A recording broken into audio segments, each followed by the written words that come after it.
Welcome back to Go Gaddis Real Estate Radio right here on AM 920. In this segment, we're discussing really the practical side of homeowners associations, property owners associations, and condominium associations. We have all three of those in Georgia, and we are joined on the line by Michael Crew, who is an expert. He's been involved in community management associations all over the country for years and years, and I met him 21 years ago, and we used to, I was president of the Johns Creek Community Association at that time, and we used to have Michael come in and help educate our associations. Certainly, I'm sure he picked up some business from it over the years, but he really just purely had the heart of a teacher and was in there trying to educate and help people understand what you can do if you have an HOA or a POA or a condo association. So my question for you, Michael, as we open this segment is, can you change from a homeowners association, a mandatory homeowners association, to a property owners association? Yes. I said in the earlier segment, some declarants created their owners associations to be a property owners association to begin with. They included in the covenants the language that the state law requires in order to be subject to the Property Owners Act law. Got it. Okay. The older ones that don't have that language, there's a provision in the Property Owners Act that says those communities can voluntarily subject themselves to the Property Owners Act law. Oh. And that means they have to amend their covenants, which is described in the amendment process in the covenant. How to do that. How many people have to vote for it and how you have to give notice and all those things. And so they can take a vote in the community and say, do we want to change from being an HOA to a POA? Okay. And if they pass that amendment, then the new covenant will get recorded and they will become a POA instead of an HOA. Okay. I have heard through the grapevine that if a home is in a homeowners association, then the homeowners association has an obligation to provide an accounting of what that homeowner might own so that a sale of a piece of property can take place. But it's basically the homeowners association has to prove that they have a lien on the property. If it is a property owners association, I think the law says that it is assumed there is a lien in place. Am I right, or am I just remembering something that's incorrect? No, you're right, but you don't quite have the technical details. Okay, good. Explain it to me. From a legal viewpoint. Okay. In an HOA, what you're talking about is when a homeowner doesn't pay their assessment. Correct. They owe money to the association. Or maybe they get fined for not doing something right. Maybe they get fined. Yeah. Right. That's a possibility too. Okay. Or there was a special assessment. Anything that would have caused them to owe money. Right. Okay. So in an HOA, if a homeowner doesn't pay, the association undertakes a collection process that looks just like any other creditor. If you don't pay Macy's, they come to get you. Right. Okay. Right. If you're a homeowner, they do the same thing. They come to get you. All right. Right. The association does.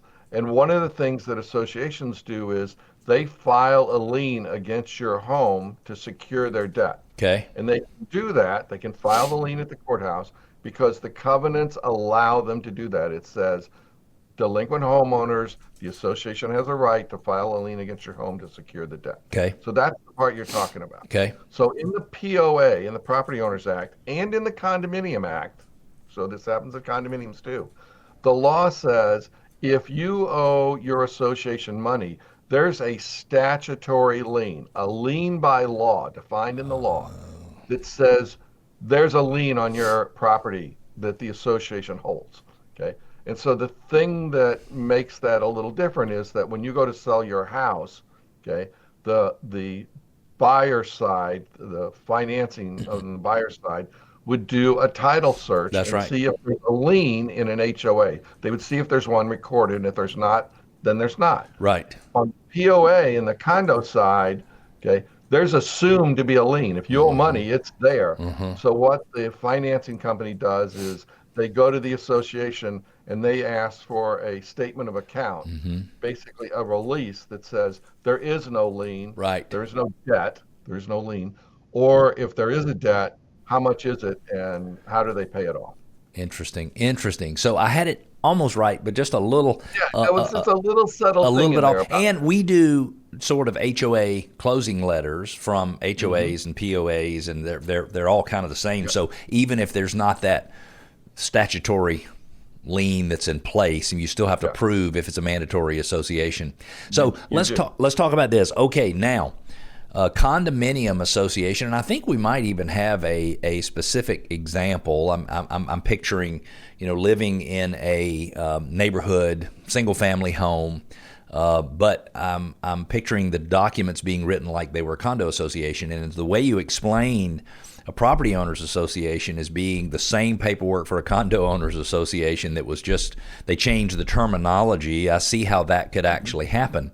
And the owners in the neighborhood don't want to be treated like a property owners association or a condo association, so they want to change it to a homeowners association. It's my understanding there are a few neighborhoods in Georgia that are actually trying to do this. I don't know if you're aware of any of them or have heard it. I know you've got your ear to the tracks fairly closely there. But anyway, how can you do that? How can you change from one type of association to another? I know of property owners or homeowners associations that want to be dissolved. I mean, and the membership can vote for that. Okay. The membership can vote for that. Okay. Okay. There'll be a provision in their documents that says how they do that. Okay. And in some documents I've seen, all of the mortgage holders also have to agree to that. Oh, wow. So it's a Herculean task. Almost an impossible thing. Okay. Who owns your mortgage? It's been in place for 10 years. It's been sold 6 times. Right. Lord only knows where that guy is. Right. Okay, so it could be a very tough track down. Right. The thing that's special about condominiums, for the most part, is the way they're built. Normally, when we think of condominiums, we think of units, homes that are stacked on top of each other vertically. Right. Okay. And that ownership that structure requires a very special set of arrangements, a cooperation That's right. between each of the owners. So it's pretty hard to uncouple a condominium when your house is sitting on top of the guy underneath you. Okay. Yeah. That makes it pretty. It'd be like saying, hey, none of us want responsibility for taking care of all the common elements of the development. And that's just not going to work. And in a condominium, the common elements are every side of your unit, except the one that faces the outside. Right. The ceilings, the floors, the walls that adjoin other units, the things that access common hallways, they're all part of a common unit, the common ownership. And the parking lots and the parking garages, swimming pools, all that stuff. Yeah, parking underneath. Oh my God, it's so complicated. Yeah. Now there are a few condominiums that are the physical structure is what I would call a townhome. Okay, there's a unit that sits on the ground and it's got an attached unit or several attached units in a row next to them. Okay? Yep. I've seen a few declarants build condominium townhomes. Yep. They don't quite have all that same problem, but they still have that common wall issue. And that's a hard thing to uncouple, okay, to agree how you're going to do that. Now, it can be done because there's obviously townhomes that are not condominiums. That's right. They are fee simple Townhomes, HOAs or POAs. They could be either one. Yep. Okay.